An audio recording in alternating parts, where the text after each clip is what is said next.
Pero tú, ¿qué me has dado? Falsas promesas.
Hola, muy buenas noches.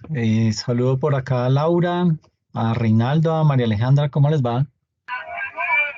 Buenas noches, profesor. Muy bien, gracias. Qué bueno, me alegra. Buenas noches, Muy bien, profe. Muy profe, bien, sí, ¿cómo señor.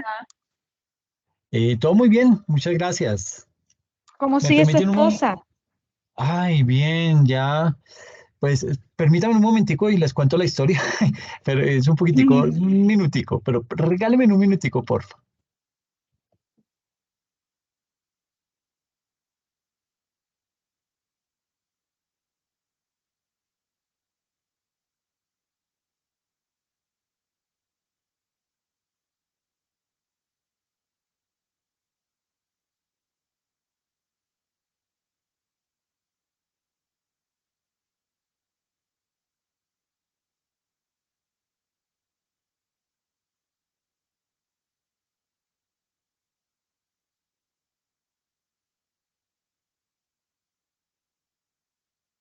Hola, listo, ahora sí, sí me estaban timbrando.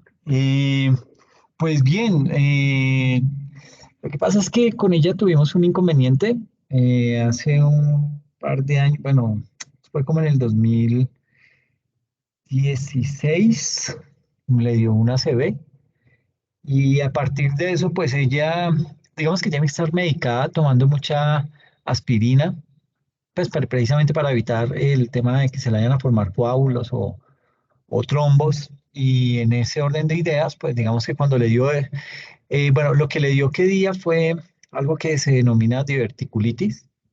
Entonces, obviamente era un dolor impresionante, la hospitalizaron, la iban a intervenir, pero cuando le preguntaron si ella consumía, digamos que algún anticoagulante, pues ella no consume anticoagulante, pero la aspirina la lleva consumiendo mucho tiempo y pues eso aliviana mucho la sangre y pues así no la podían operar. Entonces, la decisión a la que llegaron fue, bueno, mire, vamos a darle un mes, le vamos a dar este medicamento, por favor tómeselo, luego venga y hacemos a través de una colonoscopia, pues miramos qué tal va el tema, si se ha podido disminuir a través del medicamento, si no, pues ya habrá que intervenirla, en cuyo caso, pues lo que dicen es, bueno, 5 días sin consumir aspirina y ya pues ahí sí se puede realizar el procedimiento, que es pues, básicamente cortar en donde se encuentran estos gránulos, que pues son los que le generan el dolor. Después es un poquito incómodo y todo, pero pues nada, ahí toca que se tome el medicamento con juicio y pues mirar a ver qué también evoluciona. Pero sí, fue un poquito incómodo porque pues no se sabía nada. Me la atendían en un sitio, en una clínica y de ahí no, que toca mandarla para otro y entonces en ambulancia y yo decía, pero bueno, no saben. Pero bueno, eso pasa con el tema de la medicina, no todo es fácil de diagnosticar y pues con ella pasó eso el jueves, eso fue jueves, viernes, el sábado en horas de la tarde la dieron de alta y pues ya ahorita está en casa, pero sí, digamos que estamos ahí con cuidados y todo esto para ver, ojalá en la medida de lo posible, pues que no haya que operar, pero si hay, pues bueno, no hay nada que hacer, toca asumirlo, ¿no? Pero muchas gracias por preguntar, que les conté toda la historia, Qué pero bueno, gracias a Dios. sí, muchas gracias, María. Bueno, antes de empezar, pues unos avisitos parroquiales. Primero, pues agradecerles. Yo sé que hoy es Halloween, no lo voy a demorar mucho. Sí, digamos que recordarles muchísimo la entrega de las actividades este domingo, aunque es festivo, pues digamos que la entrega es el domingo para que porfa me colaboren con eso, porque pues yo tengo que entregar notas el miércoles y comienzan a presionar. Entonces, eso por un lado, la entrega del taller, y por el otro, el examen. ¿Listo? Entonces, para que lo tengan presente, el examen se habilita el domingo a las 00 horas y va a estar disponible durante todo el día para que lo puedan responder. Es a unos 30 minutos, entonces, para que puedan disponer de ese tiempo, de ese espacio de tiempo durante el día domingo. ¿Listo? Entonces, eso, como antes de empezar, ya digamos que iniciando con la sesión, como les digo, pues el día de hoy la sesión no la voy a hacer tan extensa. porque el propósito es terminar con este tema de las generalidades de las normas internacionales y luego ya entramos con el desarrollo de un caso práctico, ¿ok? El caso práctico, digamos que arranca, yo me inventé una fase, esa fase no está escrita por ningún lado y ustedes me van a regañar de pronto, pero digamos que le llamo la preplaneación. Pero ¿cómo así si la planeación ya es una etapa previa y ahora usted le mete una preplaneación? Pues se van a dar cuenta que es indispensable, que es necesaria, pero vuelvo y les digo, no lo van a encontrar en ninguna norma internacional. Precisamente quiero mostrarles la estructura de las normas internacionales para que vean que eso no está en ninguna parte, pero que son buenas prácticas que debemos tratar de implementar al máximo para que nuestros procesos de auditoría surtan un muy buen efecto. Entonces, digamos que en ese orden de ideas es bastante bueno, es bastante interesante el tema. Entonces, ese lo vamos a empezar a desarrollar dentro de 8 días. Hablaremos también acerca de lo que es es decir, cómo se aborda, porque es que siempre en auditoría de estados financieros decimos, bueno, un auditor de estados financieros debe, pues, evaluar el control interno, porque pues, por ahí pueden haber fugas, pero también se deben auditar las políticas contables, pero mucha gente no sabe cómo auditarlas, qué se debe auditar realmente de una política contable. Uno dirá, pero bueno, es que esa es mi política y así la tengo, y sí, así es, y así me ha funcionado. Pues digamos que ahí nos toca entrar a utilizar una serie de criterios que nos van a ayudar y digamos que va a ser bastante interesante ese tema. Vamos a hablar también acerca de lo que es cómo se mide la materialidad en temas de auditoría y hablaremos todo el tema de lo que es la gestión de riesgos dentro de un proceso ya de auditoría y pues digamos que ahí seguimos desarrollando toda la temática que tiene que ver con el caso práctico. Yo dentro de ese caso práctico pues digamos que tengo formatos, se los voy explicando, hay encuestas, entonces también pues, como para tenerlo lo más completo posible y que esto les quede claro pues para que puedan de la misma forma ir desarrollando la actividad. Entonces mi propósito es ese, que ustedes a la par que yo les voy explicando pues vayan pudiendo desarrollar los talleres y pues digamos que no nos vamos colgando con ese tema. ¿Listo? Bien. Profe, ¿le puedo hacer una Dime, pregunta? dime. Eh, en la actividad 2, que la he ido leyendo, eh, porque estaba con una persona, pero pues la persona dijo que ya tenía su grupo, entonces yo como que me asusté y dije, bueno, me toca a mí darle a esto solo. Y la leí y dice que hay que presentar la oferta del servicio de auditoría a un cliente. ¿Este servicio de auditoría es una auditoría externa o es una revisoría fiscal? ¿Cómo lo enfoco? Ok, no, es una auditoría externa, ¿sí? Ay, tú me acabas de recordar algo, permíteme, voy a dejar de compartir un momento, eh, porque eso que nombras es bastante importante, pero sí, básicamente es de una auditoría externa, es decir, la empresa nos contrató como firma de auditoría externa única y exclusivamente para auditar el tema de los estados financieros de la organización, pero cuando uno audita los estados financieros tiene que auditar componente de control interno, componente de políticas contables y obviamente los estados financieros, ¿ok? Entonces, no te preocupes por esa propuesta porque yo tengo un modelo y te lo voy a mostrar ese día para que, pues digamos que lo podamos conocer y podamos trabajar sobre eso. ¿Te parece? Porque ese es un requerimiento de lo que pide la actividad. Sí. Bueno, queda tiempo, pero me puse nerviosa y estoy como que No, investigando. no, tranquila. No, no, no te preocupes que todo eso yo lo voy a explicar, ¿ok? Yo no les voy a poner, no les voy a exigir algo que no les he explicado y que no les he dado las herramientas, porque yo sé que esto cuesta y tiene, digamos que es muy complejo encontrar de pronto eh, el desarrollo de una auditoría como tal a gran nivel, entonces digamos que de eso soy consciente y por eso voy a llevarlos paso a paso para que veamos el impacto y lo vayamos desarrollando de igual manera. ¿Listo? Entonces, por ese lado, no te afanes que, que eso no va a pasar de esa manera tampoco. ¿Listo? Ok, Bueno, gracias. no a ti. Entonces, digamos que hoy vamos a hablar dos temáticas. La temática número uno, pues va a ser básicamente lo que son las generalidades de las normas internacionales y luego hablaremos de un componente que resulta ser bien importante y es precisamente de lo que hablabas tú, María, y es eh, la diferencia que hay entre auditoría interna, auditoría externa y revisoría fiscal. ¿Ok? Entonces, esas dos presentaciones las vamos a hacer el día de hoy. Voy a tratar de no demorarlos, pero pues digamos que eh, mm, quiero dar la completitud de esa temática para ya olvidarme de eso y nos metemos de lleno en el desarrollo de nuestro caso práctico. Bien, entonces, pues nada, voy a compartir la presentación de nuevo y arrancamos. Perfecto. Entonces, básicamente, acá pues lo que queremos hablar es acerca de lo que son las generalidades de las normas internacionales de auditoría. Pues, qué son, de dónde surgieron, cuál ha sido su evolución, etcétera, etcétera. Entonces, en ese orden de ideas, la temática, digamos que la temática está organizada de la siguiente manera.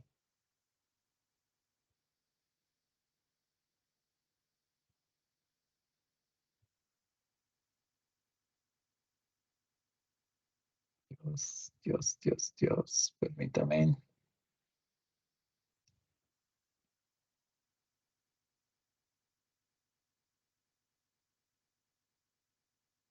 Ok, entonces, lo que vamos a hacer es,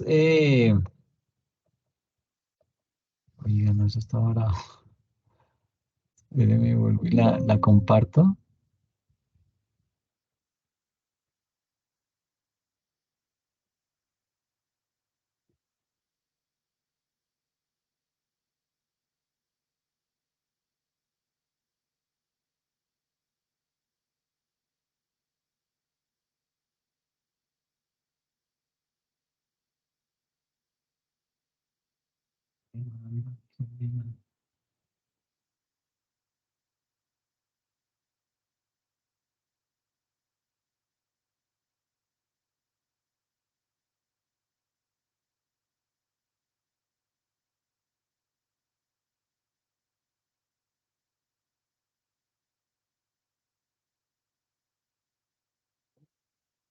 ¿Qué está acá?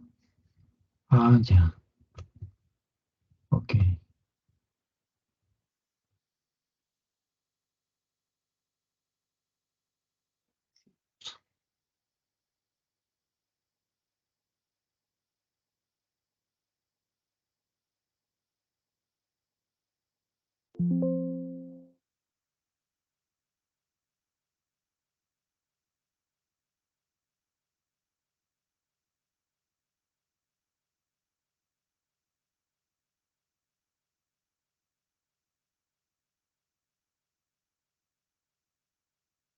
Listo, entonces, básicamente, pues vamos a hablar hoy de cuatro aspectos pues, enfocado a lo que tiene que ver con las normas internacionales de auditoría. Ay, qué pena, ¿me pueden confirmar si están viendo la presentación? Es que como me está fallando.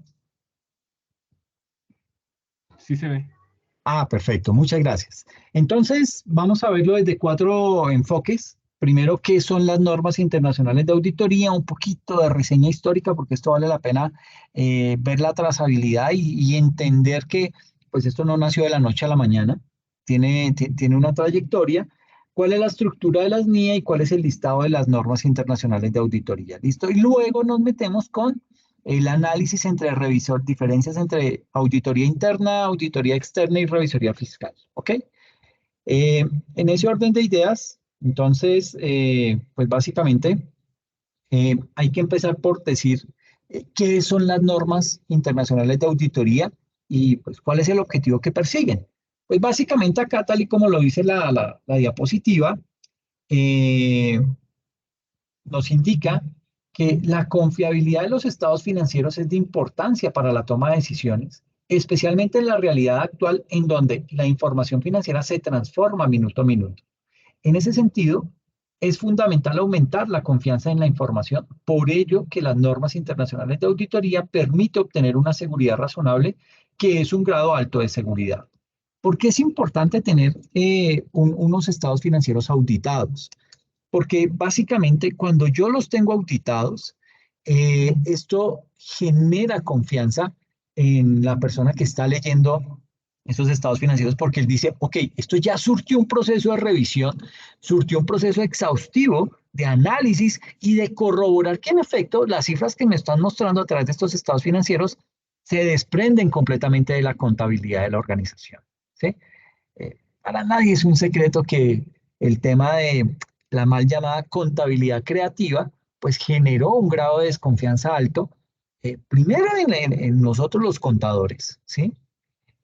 Pero también en las firmas de auditoría, porque se supone que ellas eran las garantes de que en esas organizaciones no estuviese pasando lo que llegó a pasar. Caso Enron, caso WorldCom, caso burbuja de las .com, caso burbujas hipotecarias, todo este tipo de flagelos que han venido existiendo a lo largo de la historia y que lo único que han hecho es crear esa desconfianza entre las personas que leen los estados financieros y las entidades que generan esos estados financieros. Y obviamente, pues por ahí por delante se llevan a las firmas de auditoría que se supone son las que avalan que esos estados financieros cumplen con los estándares financieros y que han sido, es decir, que son fiel copia de lo que son, de lo que es la contabilidad de la organización.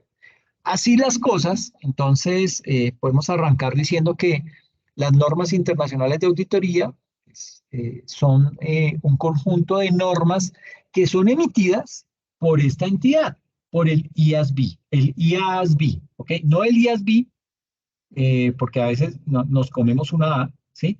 El IASB es para las normas internacionales de información financiera, pero como estas son normas internacionales de auditoría, aquí el que las emite es el IAASB, ¿ok? Doble A, ¿listo? Que significa International Auditing and Assurance Standards Board. Eso significa el IASB, ¿listo? O sea, hasta ahí vamos bien, ¿me copian?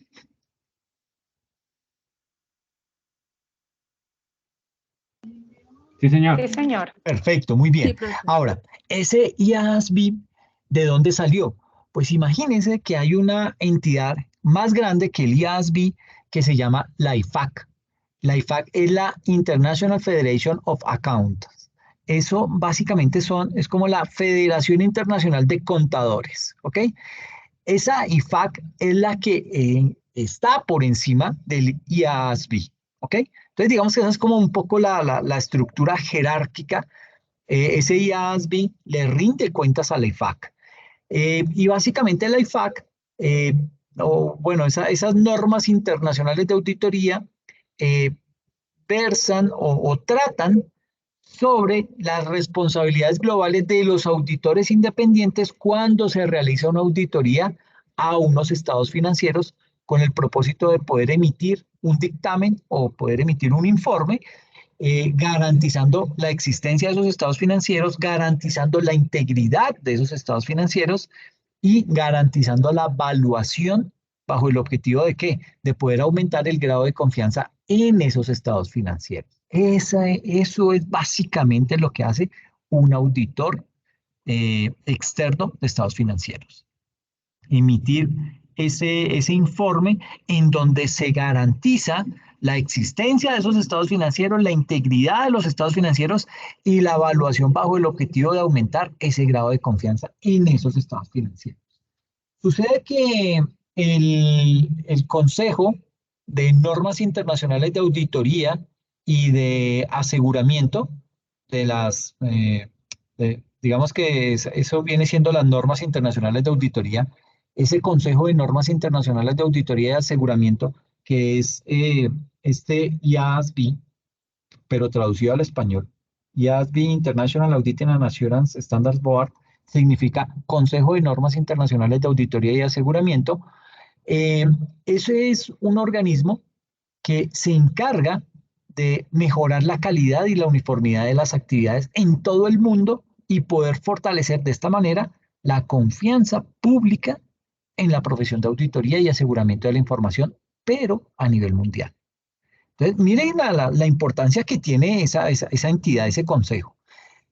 Para esto, digamos que este consejo, el IASB, emite una serie de normas a nivel internacional que resultan ser aplicables en materia de auditoría, que resultan ser aplicables en materia de control de calidad y resultan ser aplicables en materia de revisión y aseguramiento de la información. Además de otros servicios que están relacionados con todo esto. Desde el momento en que se creó esta entidad, este consejo, este IASB, los objetivos principales de ese consejo han estado centrados en dos áreas. Digamos que esas dos áreas básicamente han sido las siguientes.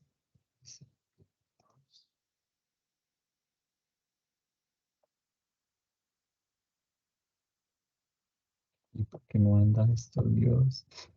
Me va a tocar dejar de verlo así en tamaño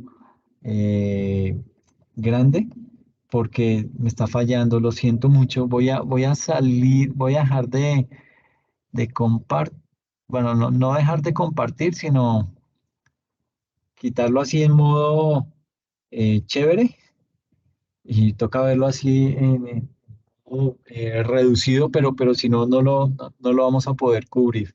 Entonces les decía que desde la conformación de ese consejo del IASB, los objetivos principales han estado concentrados en dos áreas puntuales. El primero de ellos, el objetivo y el alcance de la auditoría de los estados financieros, y el segundo, en generar o producir las guías generales de auditoría. ¿Okay? Eso es lo que básicamente hace esta entidad, el IASB, el International Auditing and Assurance Standards Board. Eso es lo que hace.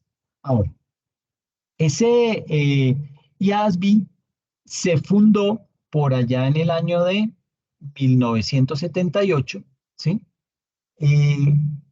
Sin embargo, el nombre bajo el cual se constituyó en primera instancia ese organismo fue el IAPSI. Eso se llama el Comité de Prácticas Internacionales de Auditoría, ¿sí? Y se fundó por allá en marzo del 78. Sin embargo, el nombre bajo el cual se constituyó fue el Comité de Prácticas Internacionales de Auditoría, el famoso IAPSI. ¿Listo? Así fue como nació esa entidad que regula las normas internacionales de auditoría. Luego, por allá en el año de 1991, las guías emitidas por este organismo, por el IAPSI, digamos que se volvieron a elaborar conociéndose a partir de dicha fecha como Normas Internacionales de Auditoría o ISA por sus siglas en inglés. ¿Ok? Luego, en el año 2002, se decide reconstruir ese IAPSI cambiando su nombre a Consejo de Normas Internacionales de Auditoría y Aseguramiento, que es lo que hoy conocemos como el IASB. ¿Ok? Entonces, mire que por esa misma época también se cambiaron las normas internacionales de contabilidad y pasaron a llamarse Normas Internacionales de Información Financiera. ¿Ok? Ya no era el IASI, que era el que creaba esas normas internacionales de contabilidad, sino que también lo cambiaron y lo llamaron ahora el IASB. ¿Listo? Entonces, digamos que ese ha sido un poco los puntos comunes en los que convergen tanto las normas internacionales de auditoría por un lado como las normas internacionales de información financiera. Ambas se denominaban anteriormente de otra manera, eran por ejemplo las normas internacionales de contabilidad que las creaba el IASI y ahora se llaman normas internacionales de información financiera y las crea el IASB. ¿Listo? Acá con las normas internacionales de auditoría pasó algo muy parecido. Anteriormente las creaba el IAPSI, ¿sí? Y a partir del año 2002 Ya no las crea el IAPSI, sino que las crea el IASB, ¿ok? Y se llaman normas internacionales de auditoría, o ISA. ¿Listo?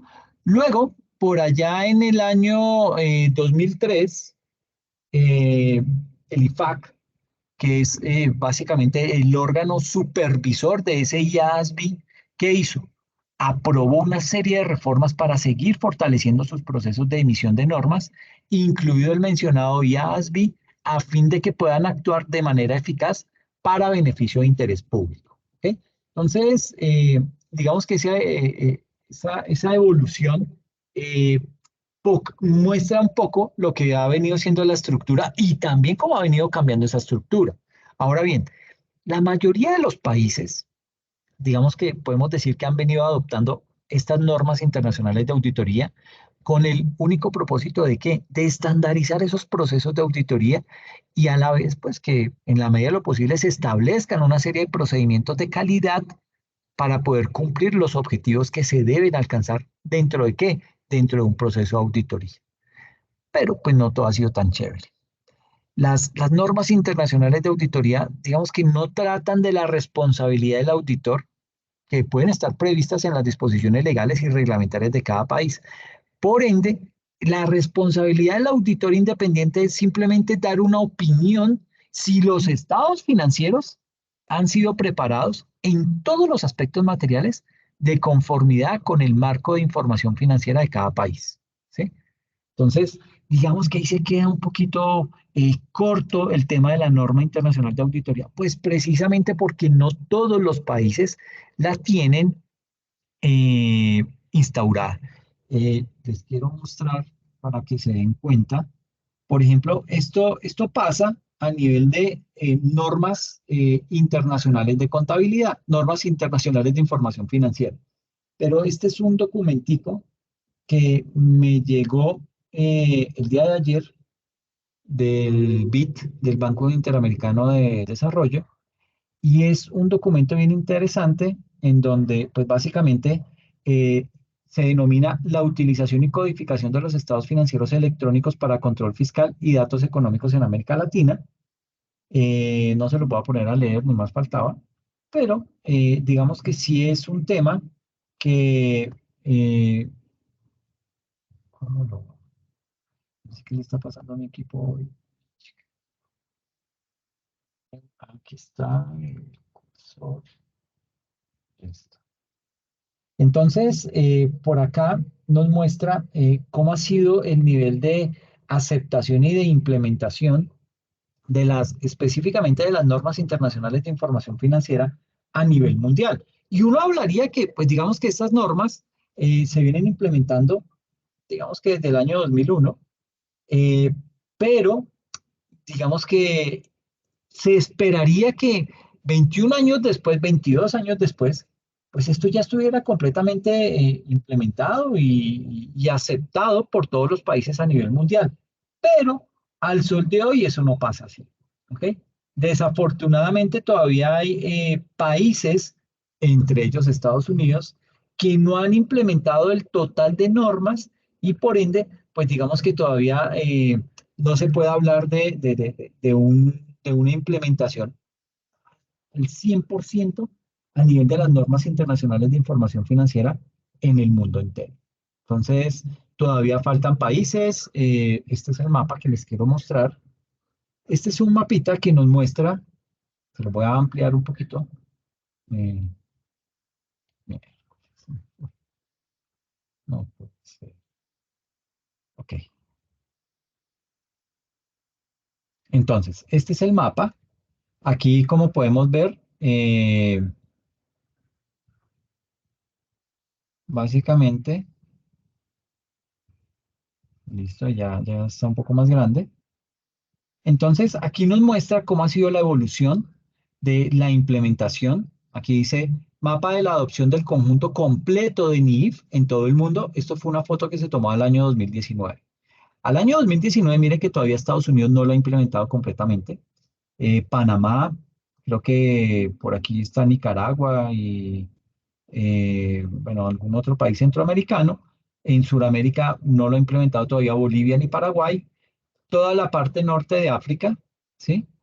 Y la parte sur de Asia, que esto es bien importante porque estos son países, eh, digamos que es en donde está el potencial de los países emergentes, ¿ok? Entonces, eso es bien importante tenerlo claro porque se tiene todavía que trabajar muchísimo en implementación a nivel de estos países. Aquí nos falta la India, ¿sí?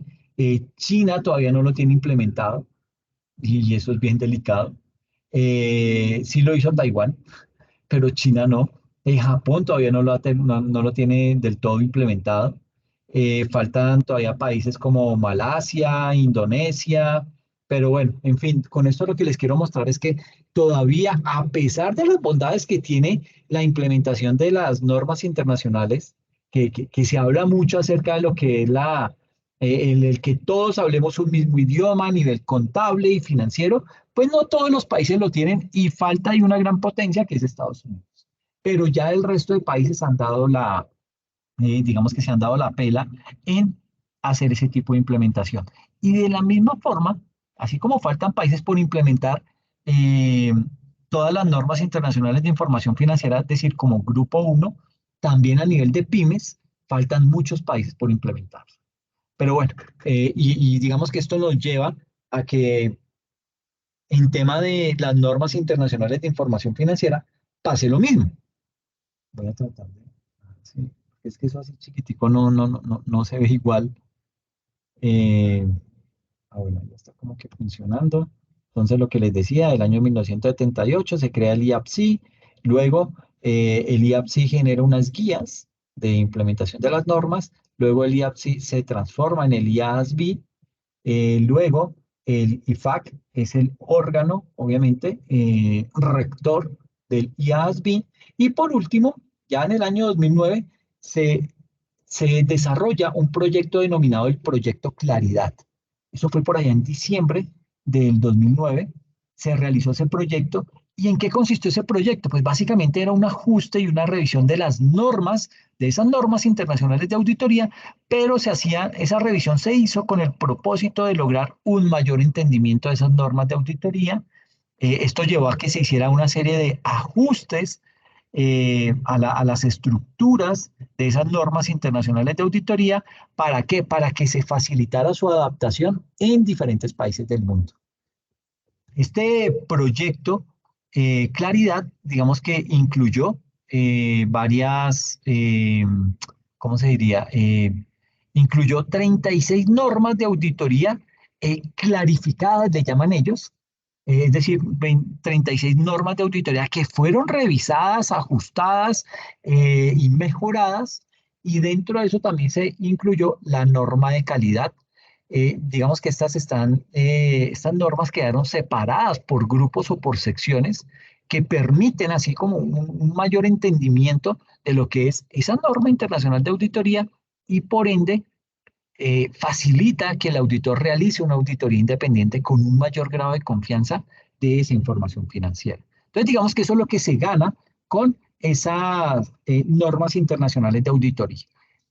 En resumen, esas normas internacionales de auditoría emitidas por la IFAC, es decir, la cabeza de esas normas es la IFAC, pero se hace a través de eh, del, ¿cómo se llama? El BOAR, viene siendo el Consejo, se hacen a través del Consejo Internacional de Normas de Auditoría y Aseguramiento, el famoso IASB, y son un conjunto único de estándares que se aplican a las auditorías para todas las organizaciones como componente básico para que para la arquitectura financiera mundial, las cuales pues digamos que resultan ser indispensables para cualquier auditor independiente. Es decir, todo proceso de auditoría lo tenemos que canalizar con base en las normas internacionales de auditoría.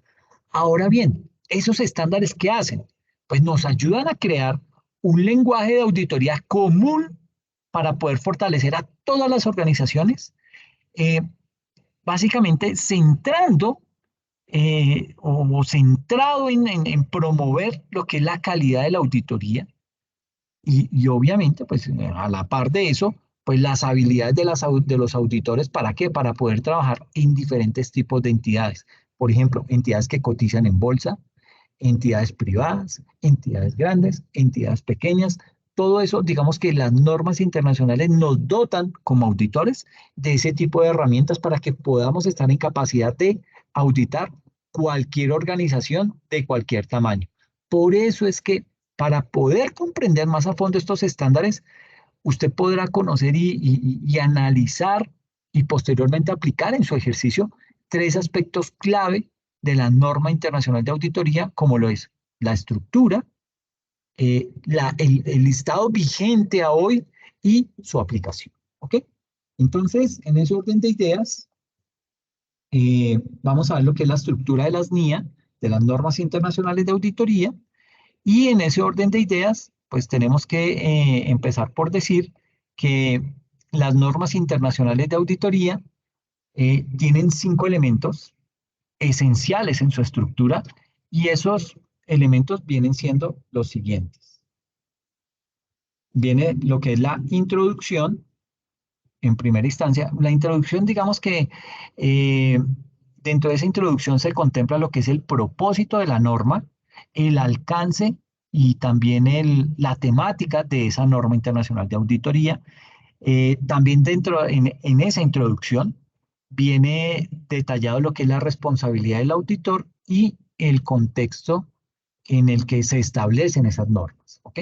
Luego viene un objetivo. Digamos que dentro de ese objetivo, cada norma internacional de auditoría consiste, digamos que en una especie de declaración, pero una declaración clara sobre el objetivo del auditor en el área de esa auditoría. Luego viene lo que son las definiciones. En este punto, digamos que se trazan los términos pertinentes de cada norma internacional de auditoría, cuál es el alcance que persigue cada norma. Vienen unos requisitos, digamos que cada objetivo está respaldado por unos requisitos que están previamente muy bien definidos, ¿sí? Los requisitos siempre se expresan con la frase, el auditor deberá.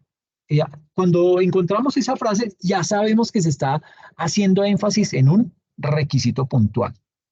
Y por último, viene lo que es la solicitud y otro material explicativo que también viene dentro de la norma internacional. Y digamos que este elemento, ¿qué hace? O la función que cumple ese ítem de solicitud y otro material explicativo es el de detallar exactamente qué se entiende por requisito o qué se pretende cubrir. Y digamos que también incluye una serie de ejemplos de procedimientos que pueden ser apropiados en determinadas circunstancias. ¿Ok? Eso básicamente es lo que tiene esas normas internacionales de auditoría, pero aquí, digamos que aquí ya vienen el listado de las normas internacionales. Esas normas vienen, digamos que segmentadas o vienen divididas en unos grupos puntuales. Entonces, el primer grupo se denomina los principios y responsabilidades globales. Aquí está todo el marco de las NIA 200, de la 200 a la 265. La NIA 200 nos explica los objetivos generales del auditor independiente y la realización de una auditoría de acuerdo con las normas internacionales de auditoría. La 210 nos habla acerca de el acuerdo de los términos de los trabajos de auditoría. La 220 nos habla acerca del control de calidad para una auditoría de estados financieros. La 230 nos indica cómo debemos documentar ese proceso de auditoría. La 240 nos habla acerca de las responsabilidades del auditor, responsabilidades que están relacionadas con el fraude en una auditoría de estados financieros.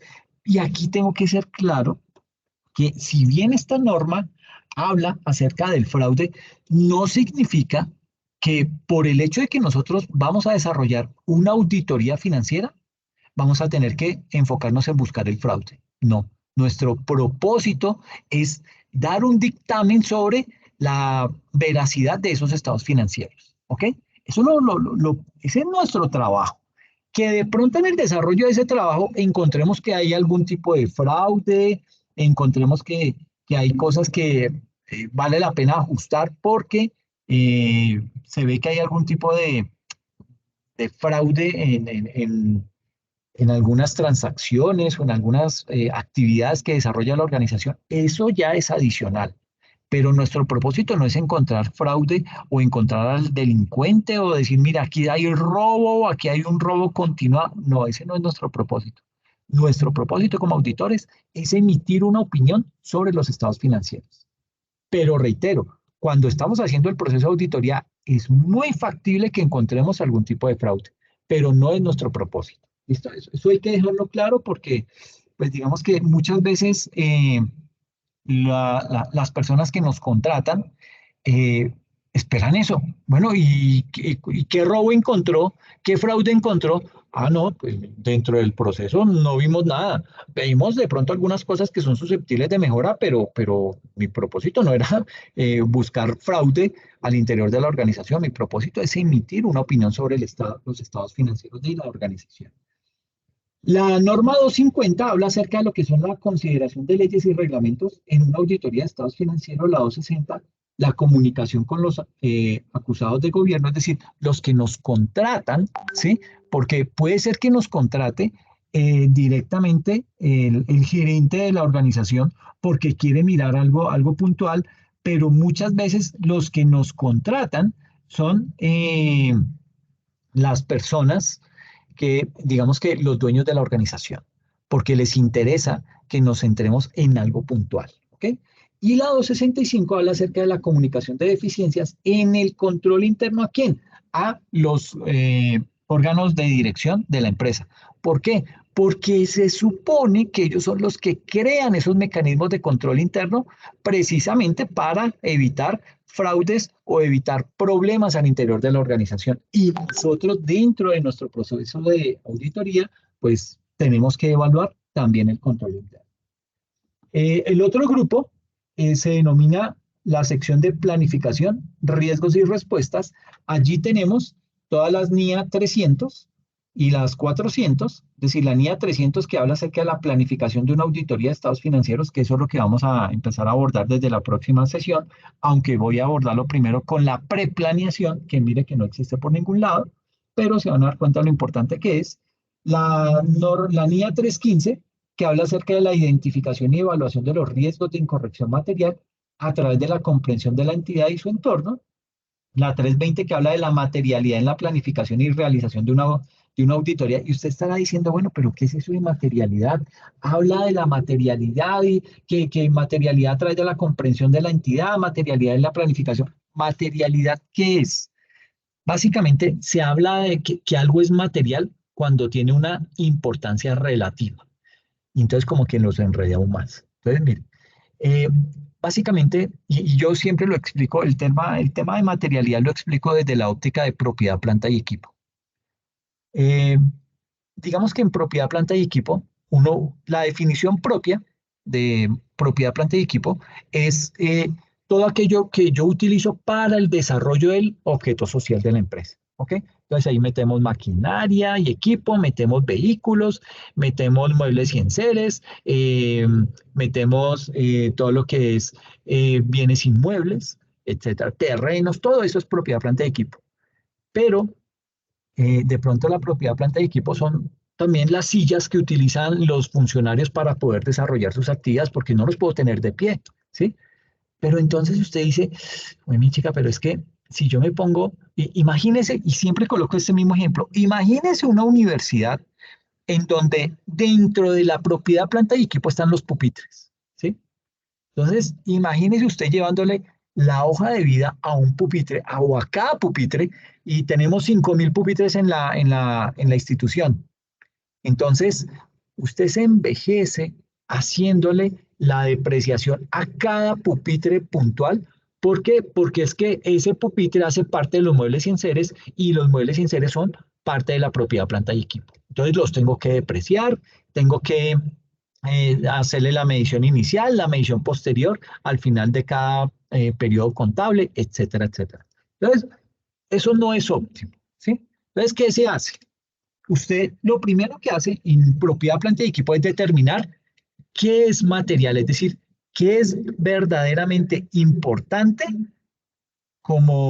qué es verdaderamente importante para categorizarlo como propiedad, planta y equipo. Entonces usted me va a decir, ah, bueno, si es así, yo puedo decir que, digamos que un criterio para determinar la importancia de algo puede ser su precio. Entonces yo digo, ok, el precio, todo lo que, digamos que es material, algo que tenga un precio de 1.000.000 de pesos hacia arriba. Eso es lo que yo considero que es propiedad, planta y equipo. Le acabo de implementar la materialidad a la propiedad, planta y equipo, y esa materialidad está o gira en torno al precio. Y si ese valor de ese bien supera o es igual a lo que yo he determinado como material, lo puedo llevar como propiedad, planta y equipo. Entonces, acabo de decir que la propiedad, planta y equipo la estimo en 1.000.000 de pesos hacia arriba. Entonces usted me dirá, entonces los pupitres no aplican, porque un pupitre vale como 150.000 pesos. Yo le digo, ok, es válido, pero también uno puede agrupar los bienes y contabilizarlos yo los agrupo bajo, bueno, teniendo en cuenta unas características comunes. Entonces aquí los pupitres, digamos que todos son en pasta, con base metálica, eh, y todos los pupitres los compramos más o menos en la misma época y al mismo costo. Entonces, cumple con la característica y yo los puedo agrupar. Cuando los agrupo, digo, ok, esos 5.000 pupitres eh, ya me valen por el orden de los que pongámosle 120 millones de pesos. Entonces, así agrupados, cumplen con el concepto de materialidad. Individualmente no lo cumple, ¿ok? Porque cada pupitre vale 120.000. En grupo me valen 150 millones de pesos los 5.000 pupitres. ¿Listo? Eso pasa mucho cuando uno tiene, por ejemplo, un galpón de pollos, ¿sí? Usted no se pone a llevarle la hoja de vida a cada pollito y decir, ay, poquito, este pollito lo llamo Pedro y este tiene apenas un mes de nacido.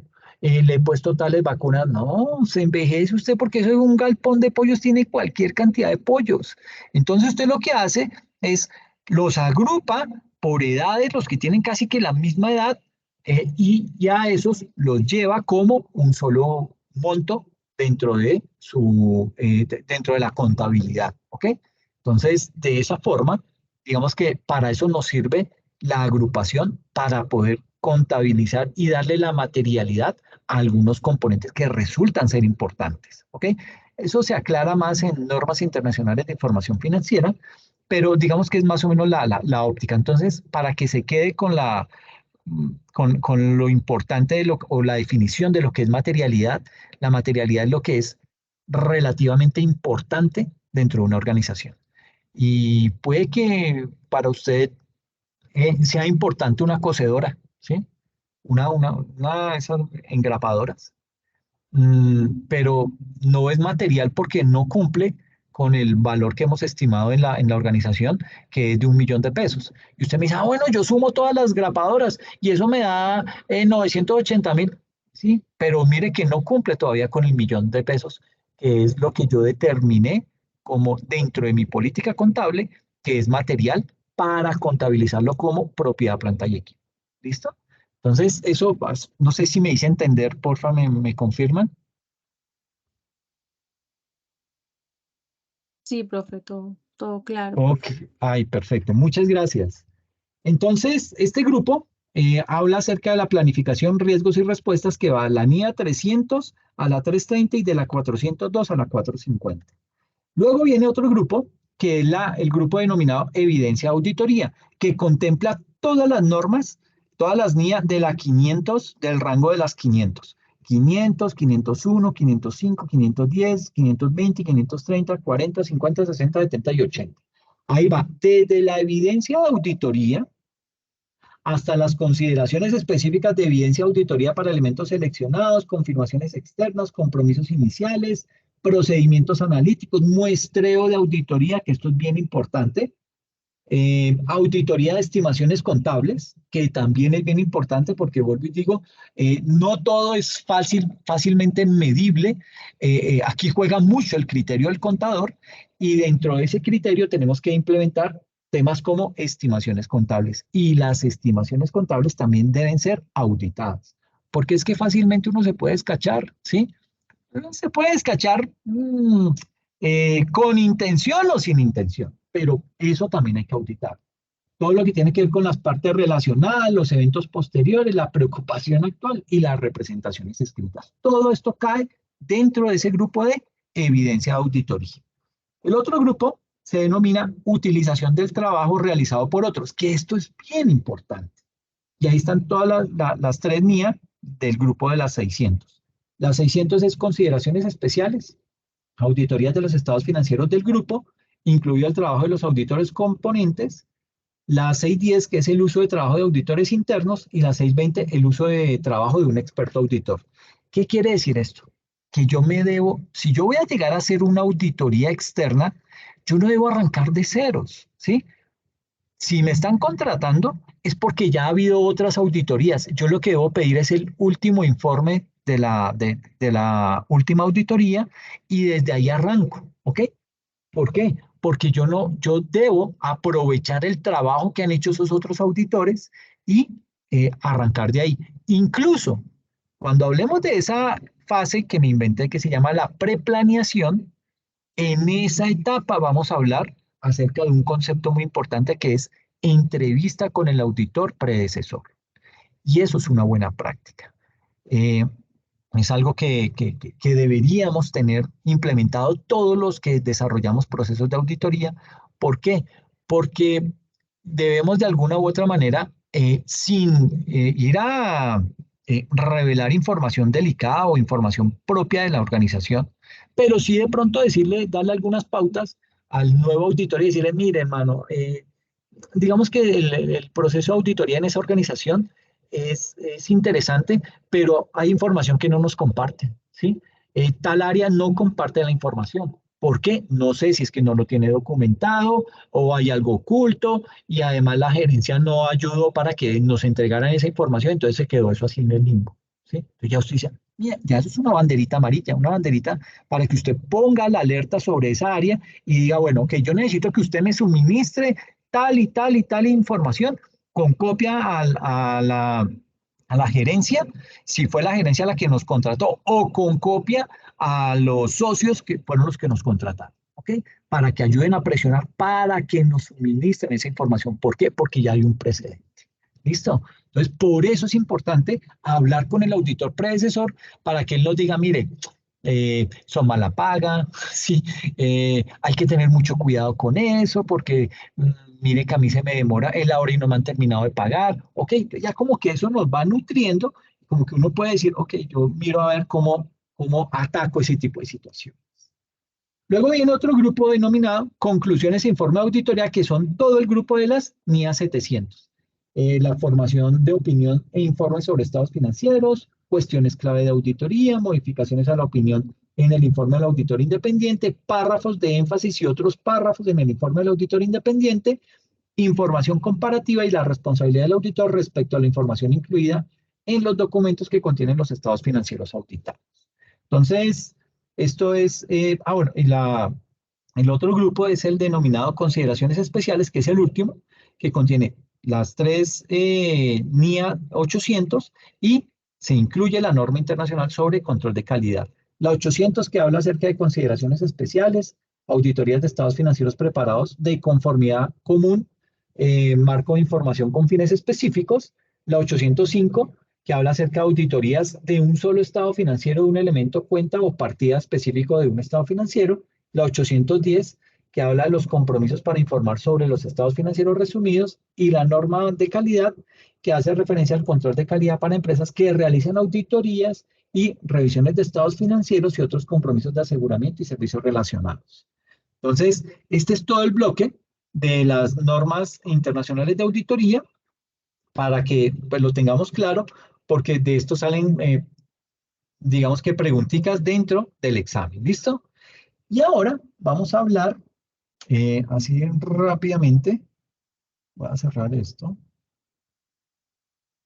y hablamos de este componente que son las normas internacionales de auditoría, lo que son las diferencias entre auditoría interna, externa y revisoría fiscal, ¿listo?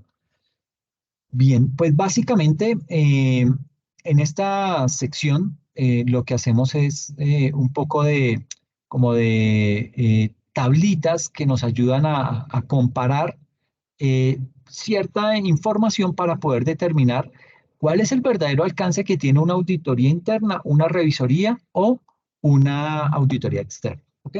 En ese orden de ideas, entonces, digamos que esta presentación está organizada de la siguiente manera.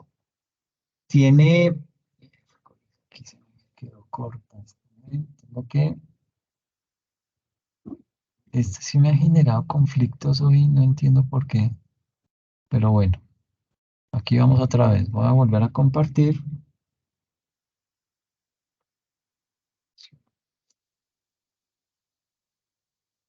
Si no, esperen.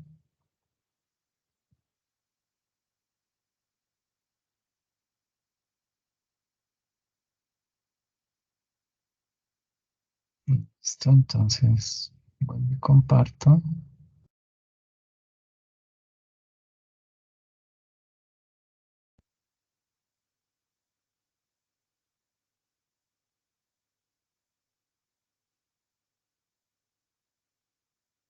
Perfecto, listo, por fin. Entonces, esta sesión de las diferencias entre auditoría interna, revisoría fiscal y auditoría externa está organizada. Un primer componente que habla de la auditoría interna, externa y revisoría fiscal. ¿Hay diferencias? Pues claro que las hay. Entonces vamos a mirar cuáles son esas diferencias. El segundo componente es auditores internos y externos. ¿Cómo coexisten sus labores en pro de la organización? El tercero es un decálogo de la auditoría interna, los principios para realizar una auditoría eficaz. El cuarto, los pasos para realizar una auditoría a los estados financieros. Y el quinto, unas conclusiones. ¿Listo? Entonces, partiendo de ese hecho, tenemos lo primero, que es, pues básicamente, la auditoría interna. Y aquí, pues digamos que tenemos que empezar a hablar de varios tópicos bien importantes. Pero lo primero es que hay que indicar que la auditoría interna, la auditoría externa y la revisoría fiscal están dirigidas básicamente a evaluar el cumplimiento de los procesos y de la normatividad aplicable en una entidad. Eso es lo que buscan las tres: auditoría interna, externa o revisoría fiscal. Ahora bien, se diferencian entre estas tres. Digamos que la diferencia básicamente se da en términos del alcance de esa auditoría, de las funciones y del nivel de responsabilidad. ¿Ok? ¿Qué es lo que pasa? Que una auditoría interna, eh, básicamente, digamos que se enfoca en el área administrativa, la auditoría interna se enfoca en el área operacional y el área de finanzas de una organización. ¿Sí? Entre los objetivos de esa auditoría interna se encuentra el corroborar que las actividades se están realizando de manera oportuna, que se están realizando siguiendo las políticas de la organización, que se están desarrollando siguiendo las estrategias y los procedimientos que la organización ha definido para eso, ¿ok? Y luego de eso, ¿qué hace esa auditoría interna? Emite un informe referente a eso, a los hallazgos, a las debilidades que encontró, si está funcionando o no está funcionando. Entonces, emite un informe, ¿ok? Esa auditoría interna, digamos que puede ser designada por el gerente, por el representante legal de la organización o por la administración. ¿Qué es la administración? La unión de el gerente, las subgerencias, el contador, si hay de pronto un revisor fiscal. Entonces, entre ellos deciden si se debe implementar una auditoría interna. ¿Ok? Entonces, puede ser designada por el representante legal o por el cuerpo de administración de la organización. Y estas, digamos que esas áreas le establecen unas limitaciones a ese auditor interno o a esa área de auditoría interna, ¿sí? Que las debe tener en cuenta. Entonces, en algunas organizaciones le dicen, mire, señor auditor, usted simplemente se va a dedicar a auditarme el proceso de producción, que no hayan desperdicios, que verifíqueme si hay fraude, si hay robo continuado, básicamente a eso. Entonces lo limitan a ciertos aspectos, ¿ok? Aunque lo ideal fuera que tuviera un alcance muchísimo más grande, pero en muchas ocasiones lo limitan, ¿ok? Eh, digamos que esas limitaciones que le hacen al auditor interno, digamos que por lo general son limitaciones a áreas en las que no se le permiten a ese auditor ejercer su accionar. Y esas deben quedar claramente consignadas por escrito dentro de las funciones de ese auditor. ¿Ok? Eso pues para tenerlo claro, porque después le dicen, ¿y por qué no auditó el área de tesorería? Pero señores, ustedes me dijeron que no. No, le dijimos que solamente se enfocara en el área de producción, pero que no me descuidara el área de tesorería. Entonces, como que le empiezan a cambiar las cosas. Por eso, esas cosas deben estar totalmente documentadas. ¿Para qué? Para que no se le vuelva un papel de trabajo y usted lo pueda presentar dentro de sus informes. ¿Ok? Algo bien importante de este tipo de auditoría, de las auditorías internas, es que tiene presencia permanente en la organización. ¿Sí? ¿Y por qué tiene presencia permanente en la organización? Pues con digamos que en aras de controlar ciertas actividades, buscando siempre el mejoramiento de esas áreas sobre las cuales se hace responsable. ¿Cuál es el nuevo? Ok, entonces, ¿cuál es el nuevo rol del auditor interno? Digamos que con el paso de los años, ese auditor interno se ha venido convirtiendo en un asesor de confianza de la alta dirección de las organizaciones. Y por otro lado, la tecnología ha hecho que esa profesión de auditoría interna se transforme, así como los procesos organizacionales. Entonces aquí, la auditoría interna, ¿qué hace? Cumple, digamos que 4 pilares fundamentales. Primero, generar valor. Y es decir, proporcionar servicios que generen valor, ¿sí? Que detecte debilidades, que realce las fortalezas de la organización. Y adicional a eso, brindar una consultoría orientada en la eficiencia y eficacia en la ejecución del plan anual de auditoría interna. También él tiene un rol proactivo, que es sugerir unas mejoras significativas. ¿Para qué? Para poder proporcionar una mejor gestión de riesgos. Tiene también unas funciones de asesoramiento que van orientadas a ofrecer un análisis y dar perspectivas de las incidencias detectadas en las auditorías, y en segunda instancia ayudar a la empresa a implementar acciones correctivas. Y un cuarto pilar, que es el aseguramiento, que es básicamente realizar un aseguramiento objetivo sobre la efectividad de los controles internos de la organización. Eso es lo que busca la auditoría interna. ¿Ok? Ahora bien, tenemos también acá, ¿qué hacemos en una auditoría interna? Pues básicamente se hace una revisión del sistema de control interno. Eso es fundamental, ese es básicamente el quehacer de la auditoría interna: velar porque el control interno funcione, velar porque, digamos que si hay que implementar mejoras dentro de ese control interno, lo haga visible, lo socialice y proponga cómo se debería hacer esas mejoras. También se debe hacer una medición del desempeño de tareas en áreas funcionales, se debe realizar un análisis de costos históricos, se debe realizar un uso digamos que debe hacer, debe echar mano de lo que es el benchmarking. ¿Qué es el benchmarking? Es tomar las empresas top y decir, ¿qué me falta a mí como empresa para llegar a ser como esas empresas top? ¿Listo? Para eso, pues yo voy a tener que implementar las mejores prácticas en la organización. También debo realizar evaluación del esquema de gobierno corporativo, debo realizar una comparación de registros contra activos físicos, debo realizar una comprobación del cumplimiento con leyes, regulaciones, políticas y procedimientos, debo realizar un seguimiento en tiempo real de operaciones, debo verificar proyectos de desarrollo de nuevos sistemas y debo desarrollar talleres de autoevaluación, de riesgo y de control al interior de la organización. ¿Para qué?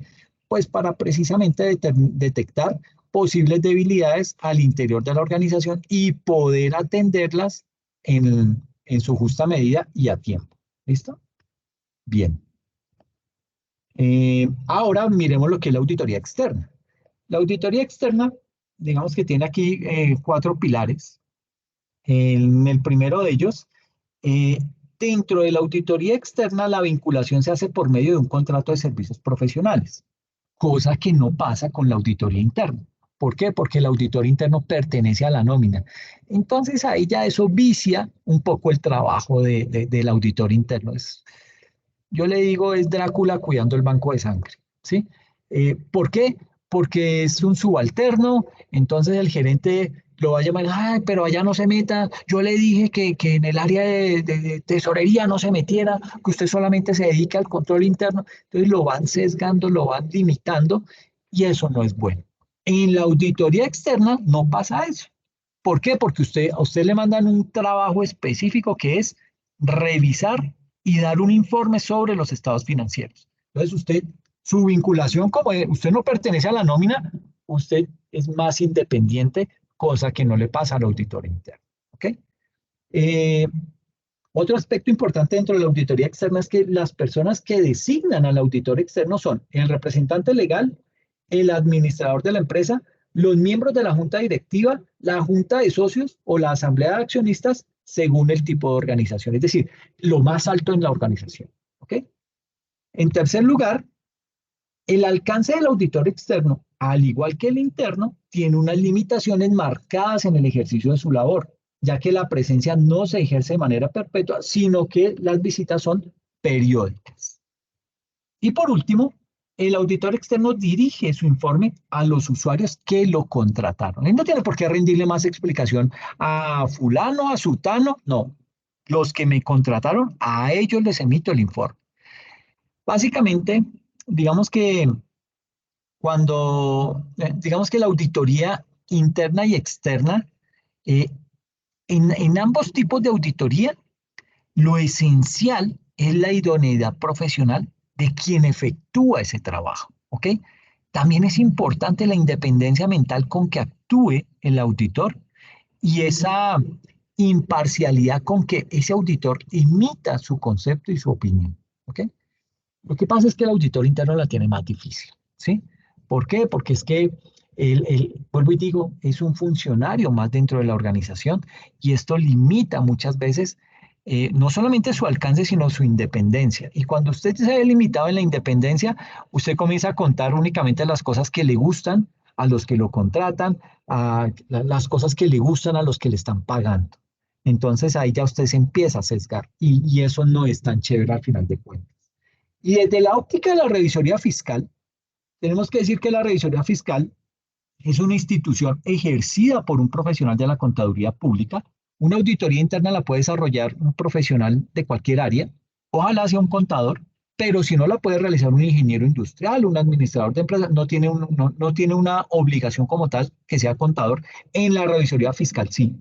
Tiene que ser profesional de la contaduría pública, capaz de dar fe pública sobre la razonabilidad de los estados financieros, validar informes con destino a las entidades gubernamentales y vigilar sobre los actos de los administradores.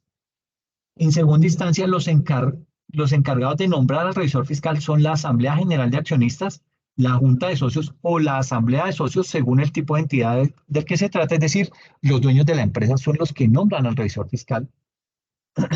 Anteriormente lo hacía era el Estado. El Estado decía, mire, yo le voy a nombrar a fulano de tal para que él vaya y funja desempeñe las funciones de revisor fiscal, pero usted le paga. ¿Okay? Yo se lo nombro, pero usted le paga. Entonces, ahí está uno coaccionado, pero así funcionaba anteriormente. El tercer aspecto de la revisoría fiscal es que la vinculación del revisor fiscal a la empresa se hace generalmente a través de un contrato de servicios laborales por relaciones de independencia, aunque también puede realizarse por medio de un contrato laboral. No es muy usual, pero se puede llegar a dar. Y a diferencia de los auditores, los encargados de ejercer las labores de la revisoría fiscal cuentan con un alcance ilimitado en la información. Él tiene cabida a todo lo que él quiera llegar a escudriñar. Pues eso es bueno, pero pues digamos que eso puede llegar a, perdón, aquí se me fue. Entonces, digamos que eso puede llegar a generar algún tipo de molestia en algún momento. ¿Listo? Sucede que dentro de esta revisoría fiscal surge la orientación profesional del 21 de junio del año 2008. Y esa orientación profesional tiene un objetivo bien importante y es brindar información conceptual y brindar también información regulativa sobre el ejercicio de la revisoría fiscal. Y dentro de esa orientación profesional se señala que la institución de la revisoría fiscal en Colombia es de capital importancia en los entes económicos de distinta índole. a ella le corresponde por ministerio de la ley el control de fiscalización de estos entes. ¿Para qué? Para poder garantizar el correcto desempeño y la transparencia y la idoneidad de las operaciones económicas, qué tan sujetos están a las normas legales, así como todo lo que tiene que ver con aspectos de eficacia y eficiencia de la gestión administrativa. Eso lo sacó la orientación profesional que emite el Instituto Nacional de Contadores Públicos de Colombia. ¿Ok? Digamos que paralelo a lo que es la auditoría interna, la auditoría externa y la revisoría fiscal, tenemos que hacer el siguiente comparativo. Entonces, hay unos elementos diferenciadores, que es esta columna, ¿sí? Tenemos, y esos elementos diferenciadores los vamos a ver desde el alcance, desde el estado de la auditoría interna, desde la auditoría externa y desde la revisoría fiscal. Entonces, por ejemplo, el origen del nombramiento.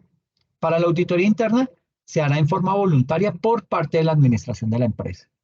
La auditoría externa se hará de forma voluntaria por parte de la Junta Directiva, Junta de Socios, Asamblea General de Accionistas o el órgano equivalente. Y desde la revisoría fiscal, esta sí es de carácter obligatorio en las entidades que cumplen los requisitos señalados por la ley.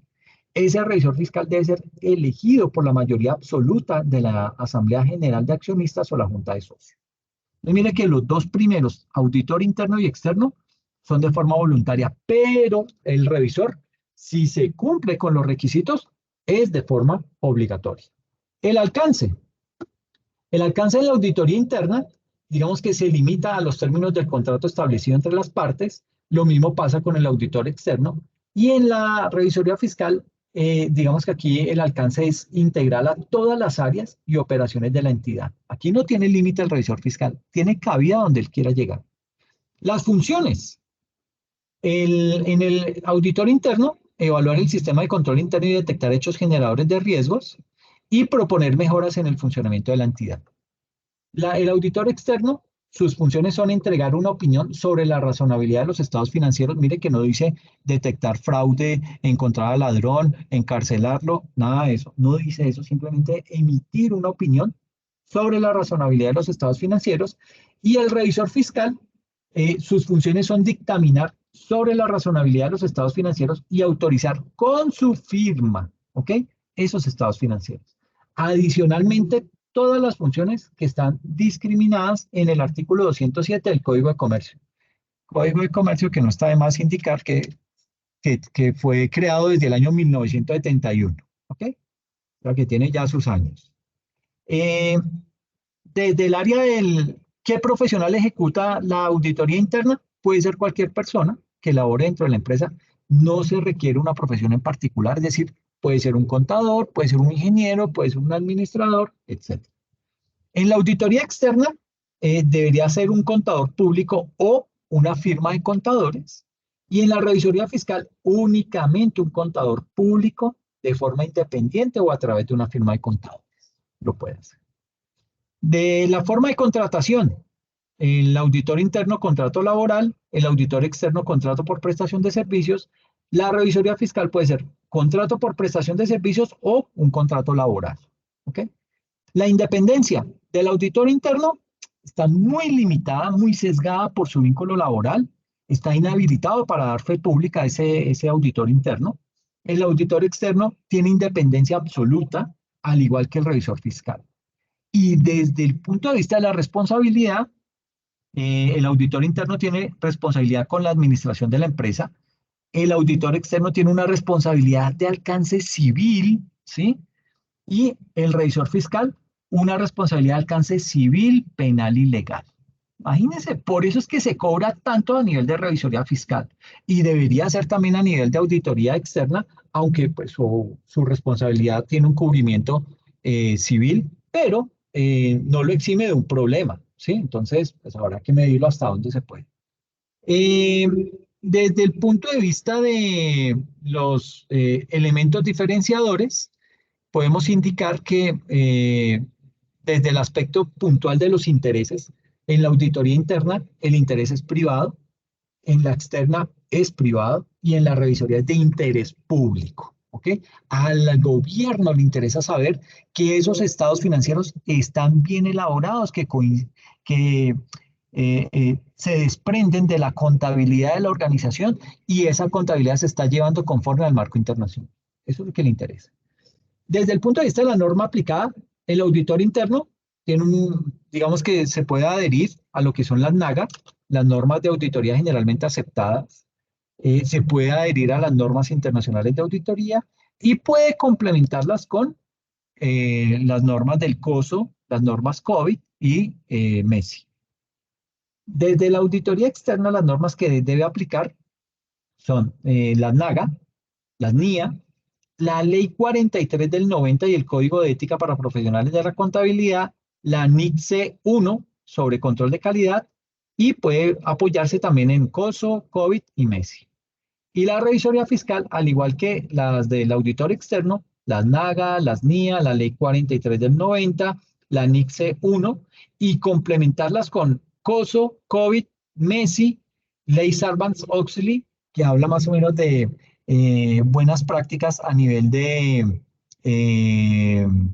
transacciones financieras, y las disposiciones de la Superintendencia de Sociedades y del Estatuto Tributario.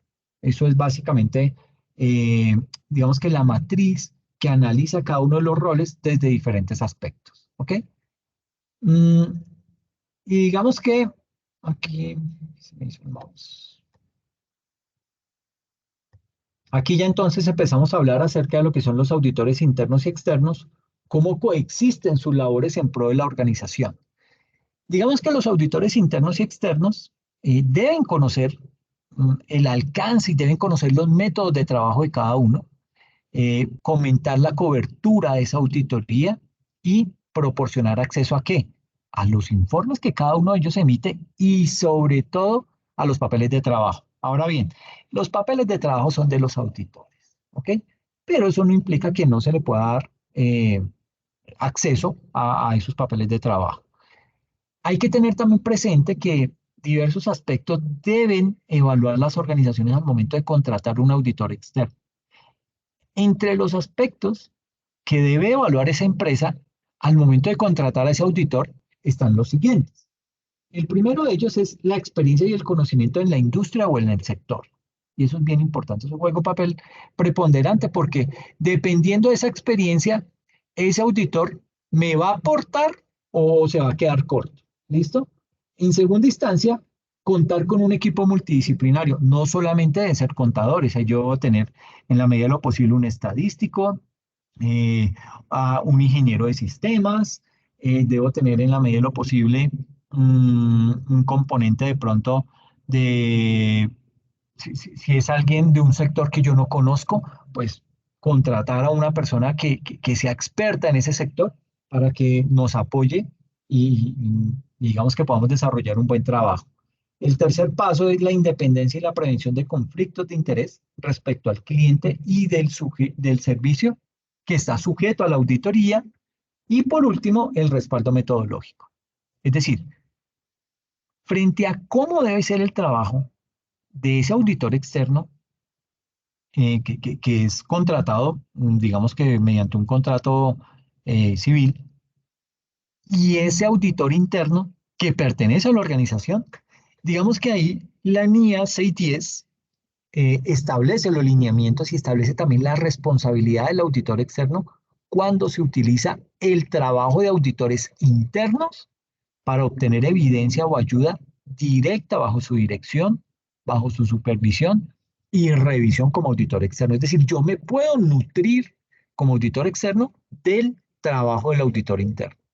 Y esto solo es posible, bueno, no solo es posible, sino que esto solo es aplicable cuando el auditor cuenta con un plan a su juicio, cuando ese auditor ha efectuado una evaluación del cumplimiento y ha efectuado una competencia técnica y digamos que dentro de ese proyecto, dentro de ese trabajo a realizar, tiene en cuenta las restricciones y los requerimientos frente a esa evidencia. Y viene luego lo que es la coordinación para una acertada auditoría. Es decir, ¿qué debo tener presente para que mi auditoría salga bien y cumpla con los lineamientos que me estipula las normas internacionales de auditoría. Digamos que la norma 610, la norma internacional de auditoría 610, también establece los lineamientos sobre la discusión y la coordinación con la función de auditoría interna, todo lo que tiene que ver con la situación en la que pueden ser útiles una serie de elementos, aun cuando no se utiliza el trabajo de auditoría interna, pero yo puedo adherirme como auditor externo a algunos factores, algunos puntos específicos de esa auditoría interna. ¿Por qué? Porque eso me permite esa coordinación con el cliente y los auditores. Me permite, o yo voy a ganar terreno frente a la evaluación de riesgos, porque en eso el auditor interno es experto. El auditor interno conoce los riesgos a los que está sometida la organización, y también el auditor interno tiene perfectamente claro el entendimiento del negocio y sobre todo el modelo de negocio. ¿Okay?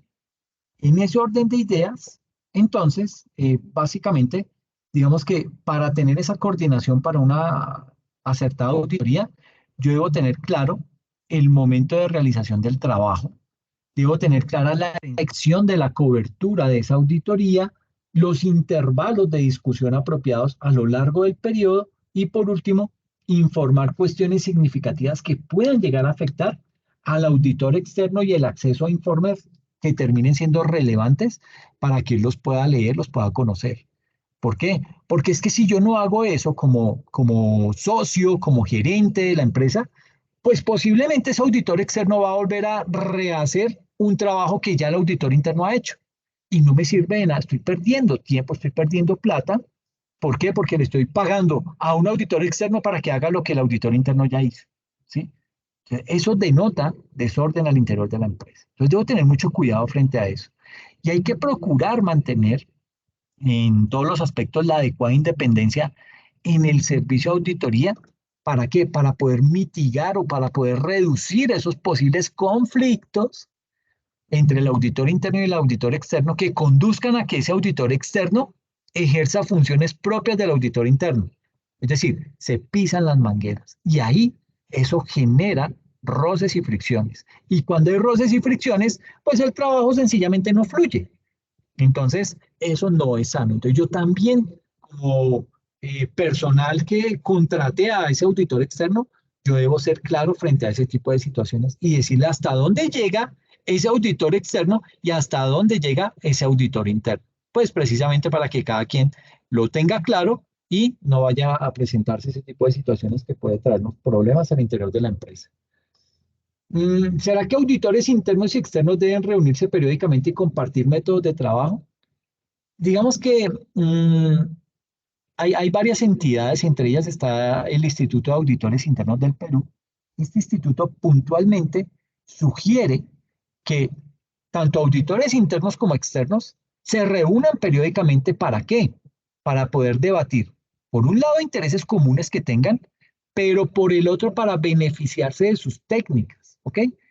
Yo como auditor interno puede que tenga unas técnicas que me funcionan, pero el auditor externo puede tener otras técnicas que son mucho más eficientes y me van a hacer mejorar en tiempos de trabajo. Entonces, para eso es bueno ese tipo de reuniones. También para tener claro áreas de experiencia y perspectivas que me van a servir a mí para complementar y poder desarrollar mi trabajo de una mejor manera, digamos que yo siendo un auditor interno, ¿ok? Pero es bien importante poder nutrirnos de los conocimientos del uno y del otro, porque el auditor externo también se nutre mucho del auditor interno, ¿ok? Entonces, en esas reuniones, que pueden ser periódicas, eh, debe conocerse el alcance y los métodos de trabajo de cada uno, tanto el auditor interno como el auditor externo, poder dialogar y poder comentar la cobertura de esa auditoría y la programación. ¿Para qué se hace eso? Para poder reducir al máximo, poder minimizar las redundancias. ¿Qué es una redundancia? Que yo no vaya a hacer el trabajo que el otro ya hizo. ¿Ok? Entonces, eso me evita ese tipo de cosas. Poderle proporcionar acceso a los informes, tanto del auditor interno como del auditor externo, y todo lo que son los programas y los papeles de trabajo y evaluar entre ambos las áreas de riesgo de la entidad. Entonces, en este tipo de situaciones, Digamos que por otra parte, incumplimiento de sus responsabilidades de supervisión en lo que respecta al aseguramiento, el consejo directivo de una organización debe requerir la coordinación de trabajo entre los auditores internos y externos con el fin de aumentar la economía, la eficiencia y la eficacia del proceso de auditoría en general. Esto es un gana-gana para ambos. Yo como auditor externo me nutro del auditor interno porque él conoce los riesgos, porque él conoce el modelo de negocio, porque él conoce el entorno del negocio. Pero yo como auditor externo, gracias a que conozco otras entidades, yo sé cómo utilizar técnicas más avanzadas o programas que me permiten, que me facilitan el desarrollo de mi trabajo, ¿sí? Yo puedo procesar grandes volúmenes de trabajo. ¿M? De pronto el auditor interno no conoce esas técnicas. Entonces, esto termina siendo un gana-gana para ambos. Y eso es lo mejor de este tipo de procesos. ¿Ok? Eh, ¿Cuál es el alcance de los auditores internos y externos? Pues el alcance del trabajo de los auditores internos es integral, ¿sí? Estos auditores internos deben ayudar a la organización a cumplir sus objetivos, mejorando sus operaciones, sus procesos de gestión de riesgos, su control interno y su control de gobierno. En segunda instancia, el auditor interno debe, bueno, digamos que aquí tanto el auditor interno como el externo, por eso se habla ahí de estos profesionales. Entonces, ellos dos deben interesarse en los aspectos, tanto contables como no contables, centrarse en acontecimientos futuros como resultado de sus revisiones y evaluaciones continuas de controles y procesos, y además interesarse en la prevención de fraude de todo tipo. Y en tercer lugar, la misión principal desde el punto de vista desde el Instituto de Auditores Internos del Perú, que hacíamos mención ahora, es ofrecer una opinión independiente de los estados contables anuales de la organización.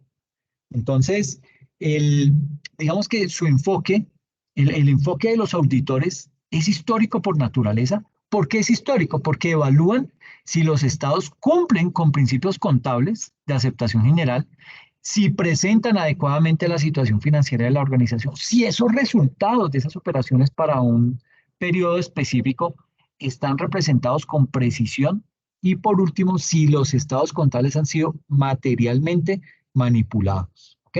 Y eso es bien importante, no solamente para la empresa como tal, sino también para el Estado, porque con base en esos informes o con base en esos estados es que las empresas pagan sus impuestos. ¿Ok? ¿Y cuáles son los pasos para realizar una auditoría de estados financieros? Entonces, bueno, antes de realizar una auditoría de estados financieros, puede ser en una pyme, el profesional que va a realizar esa auditoría, el profesional contable, pues debe tener en cuenta que ese tipo de auditorías está basadas en riesgos, ¿sí? Esto lo vengo mencionando desde la primera sesión. Todos los procesos de auditoría hoy en día se basan en riesgos. ¿Qué significa que se basa en riesgos? Que las labores que desempeña ese auditor se encuentran fundamentadas en el riesgo. O sea, yo primero tengo que detectar los riesgos y con base en los riesgos desarrollo todo mi proceso de auditoría. Por eso es que al enfocarse ese contador en el conocimiento de la entidad y de su entorno, va a centrar su atención en las áreas donde ese contador considera que pueden llegar a surgir riesgos, los cuales pueden estar relacionados con el cliente o pueden estar relacionados en la mayoría de los casos en los estados financieros. Por eso es que la auditoría de estados financieros debe ser diseñada, debe ser ejecutada con el fin de que la evidencia cumpla con ser suficiente, pero también con ser apropiada. Y esas dos características, suficiencia y apropiada, se asocian a la cantidad y a la calidad de la evidencia que yo voy a necesitar, que yo voy a recopilar para poder emitir mi informe. ¿Ok? Si ese contador logra que la evidencia sea suficiente y apropiada, va a poder que se va a poder formar su opinión sobre unas bases confiables. Por eso, aquí los pasos para desarrollar o realizar una auditoría de estados financieros, tenemos 5 pasos a saber. El primero de ellos es realizar una planeación basada en riesgos. Es decir, hay que llevar a cabo una planeación con el objetivo de prever lo que puede llegar a salir mal, ¿sí? ¿Y esto qué va a hacer? Esto me va a permitir o le va a permitir al contador anticiparse a lo que pueda llegar a suceder. Y en este paso 1, deberá ese contador conocer en profundidad al cliente y su entorno, lo cual digamos que va a determinar el alcance de la auditoría y también se deberán determinar los saldos de importancia relativa de esos estados financieros y considerar el riesgo de cada saldo para responder adecuadamente a ese riesgo que hemos detectado. Digamos que una respuesta adecuada al riesgo consiste básicamente en dar una respuesta oportuna, una respuesta apropiada, digamos que con un personal experimentado y realizar una serie de pruebas de controles y pruebas sustantivas. Eso me va a permitir a mí validar que ese riesgo lo tengo controlado o lo he podido mitigar.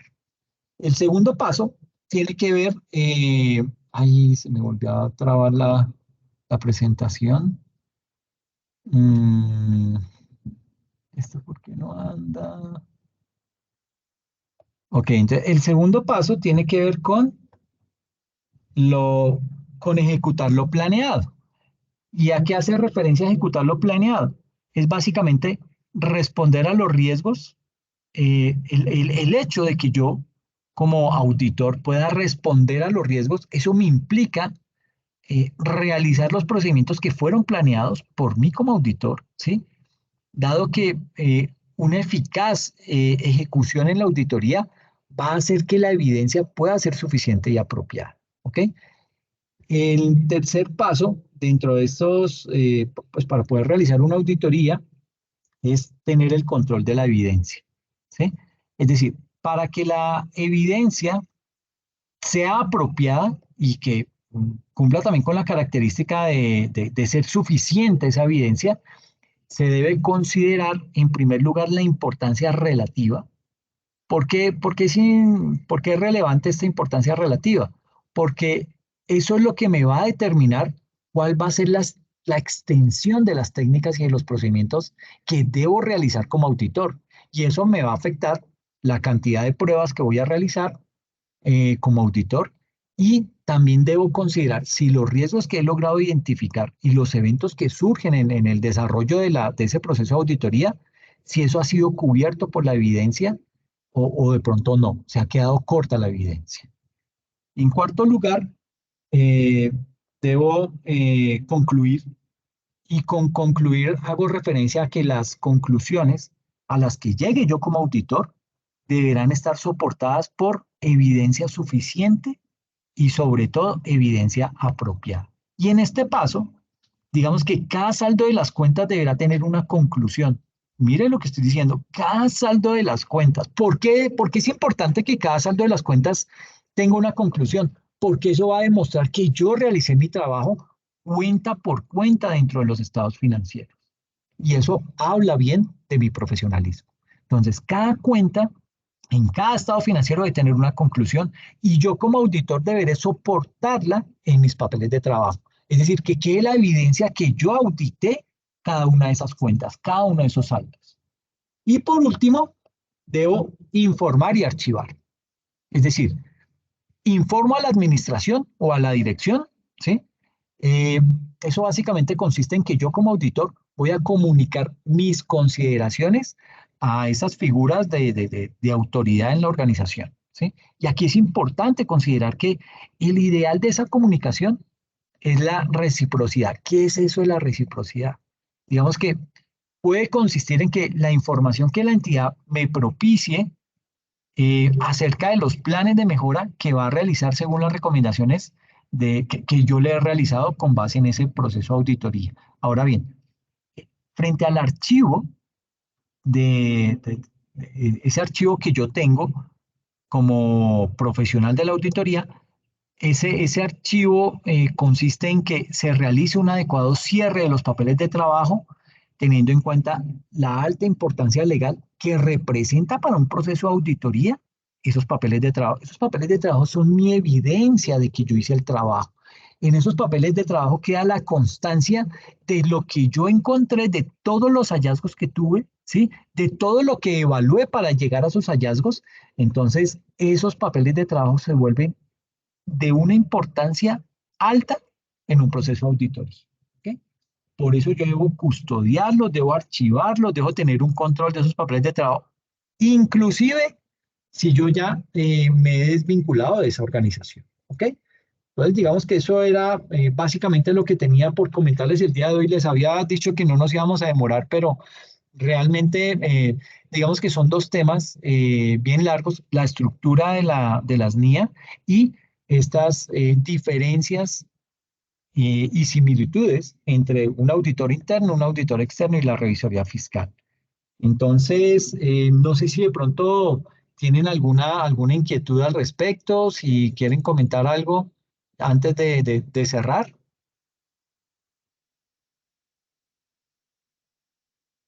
Y aquí, antes de eso, pues no me quiero despedir sin agradecerles porque sé que hoy, 31 de octubre, muchos tienen hijos y han estado haciendo el sacrificio de pronto de sacarlos a las carreras y para poder estar conectados en clase.